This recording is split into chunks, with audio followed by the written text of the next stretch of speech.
Gang, today we are answering questions about the Fujifilm GFX100RF.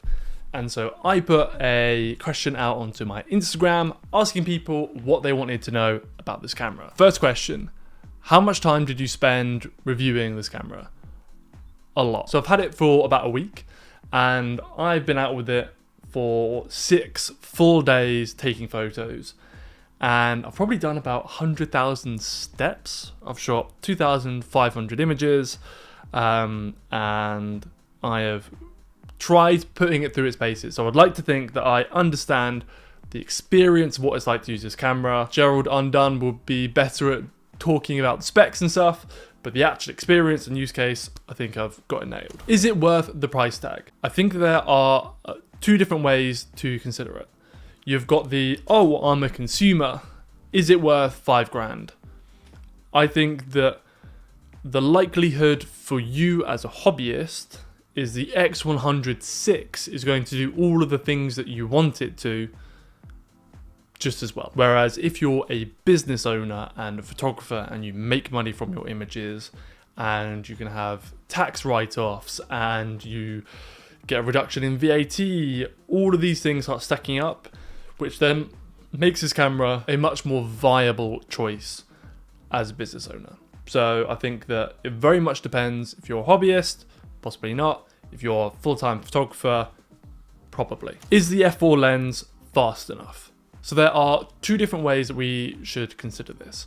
You've got the depth of field that you get with a fast shutter speed or fast aperture, and then you've got the light gathering abilities.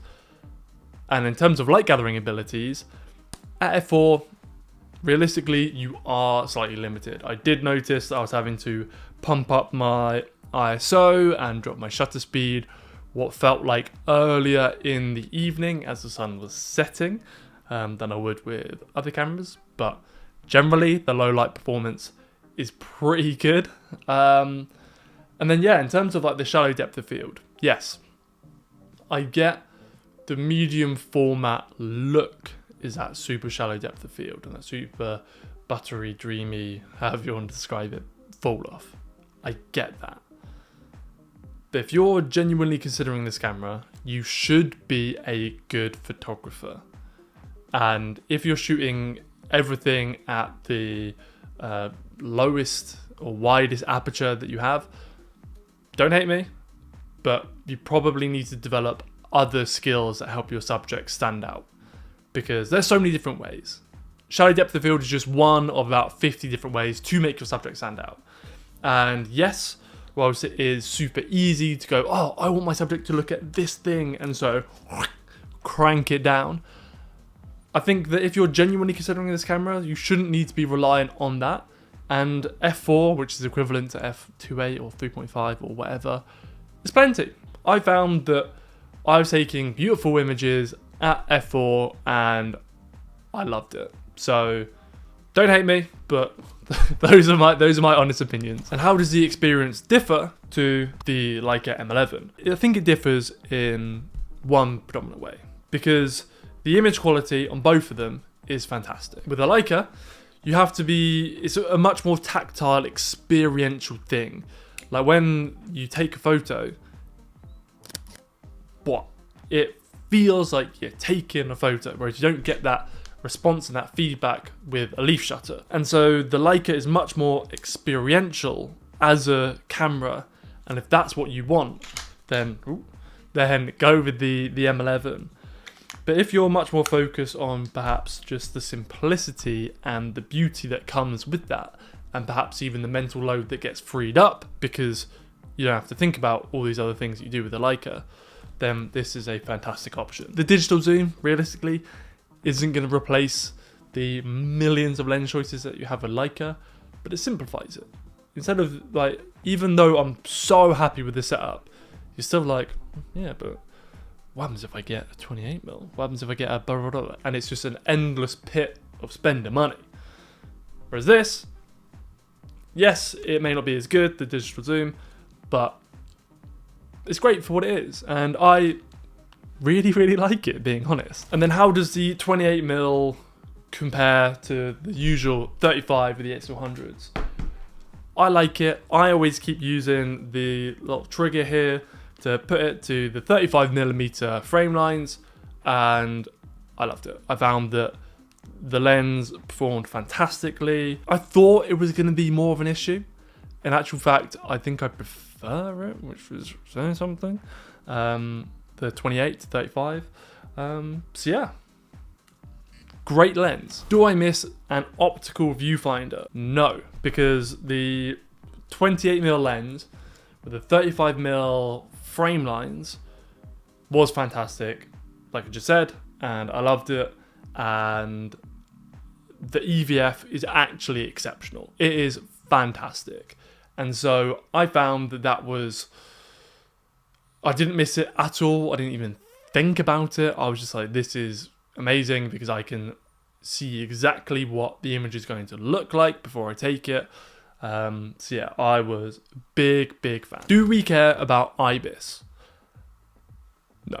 I think that this camera does perfectly well without it. With my Leica, if I shoot anything at less than 1/500, images start getting blurry, or at least you get camera shake because everything moves a bit more. Whereas with this, I was able to shoot at shutter speeds of 1/100, I even got down to 1/40, which is insane. And I didn't have any problems with camera shake. So IBIS is a non-issue in this camera. Can it replace the X100? So I mentioned this in my other video. If you like hunting and going around taking loads of photos quickly, moving, adapting, all of that stuff, X100 is for you. If you're into fishing, if you're into working a scene, if you're into finding a frame that you like and then waiting for the right subject, the GFX will be a fantastic camera for you. I think that the strengths of this can't be matched by this, and the strengths of this can't be matched by this. So I think that depending on your style of photography, that is where, I suppose, it depends if it's replaceable. Yeah, I think for a lot of people, this would be a great option. Is it easier to shoot than the X100V? I suppose it depends which way you look at it, but from the, I suppose, the practicality of, I've got my camera up to my eye and I'm about to take a photo. This can rattle off photos, this cannot. And so you get one shot on goal and it will be on target with this. You can take loads of shots on goal and you're more likely to miss with this. And so take with that what you will. Is that saying? Is the aspect ratio dial a gimmick or is it actually useful? In its current form, it's a gimmick. Because Fuji will fix this. I have no doubts about this. But in the current software that's built into this, which is delivered straight from Fuji, the aspect ratio dial when shooting in RAW did nothing. It didn't change like any of the aspect ratios. It's only when you're shooting in JPEG. And anyone that is buying a £5,000 point and shoot medium format camera, they are going to be serious about their photography and therefore are probably going to be shooting in RAW. And so the fact that the dial does nothing when you're shooting in RAW is so overlooked, because several times with the 4x3 sensor, I thought that I was composing with more space above and below in my frame. And then when I went to crop it to a more normal aspect ratio, I then realized that I'd given it far too much space, and actually now my compositions didn't quite fit in the normal aspect ratios. But I couldn't see that because I can't change it to fucking 3x2 in here. And so it's such an easy fix, and Fuji will fix it. But right now, gimmick. I think that once they do change it, yes, it will be so helpful, and I'm excited for that. Is there a significant difference between image quality? Yes, but I think that only the high level people are going to appreciate it.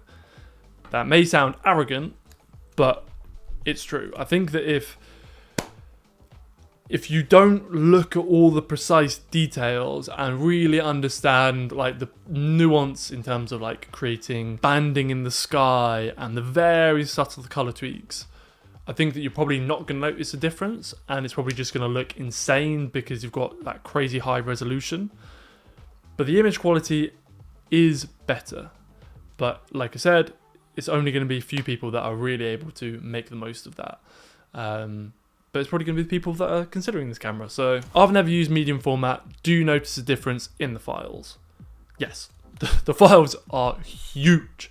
And so when I went out to Brighton, and I was doing the sunrise to sunset shoot with a 128GB card, that gives you like 500 and something images. I rattled through that, and I was trying to be conservative with it. And so file management is going to become a big thing to consider if using a medium format body. But that's probably something that you're going to be aware of if you're considering this. Does the digital crop look the same as the optical crop with a compression and depth of field and stuff? I don't really know. I think that it looks good, but at the same time, I watched a video ages ago, and it was someone who I respected, I can't remember who, sorry, and they were saying that there is actually no difference in terms of like compression and whatever. It's just you're more zoomed in. That's all the focal lengths kind of do. I mean, it looks quite good. If you're really cropped in your frame, the focus point, you need to be so accurate with it in order to get the exact subject that you want. You're at a greater risk of missing focus. So I don't think it's a replacement at all. But I think that when you do crop in, it still looks fantastic. So thumbs up for that. If you want to get more involved in these Q&As, then make sure to follow my Instagram. And if you want to learn more about how professionals think about composition and story and really elevate the images that they're taking, check out this video. And until next time, see you in the street.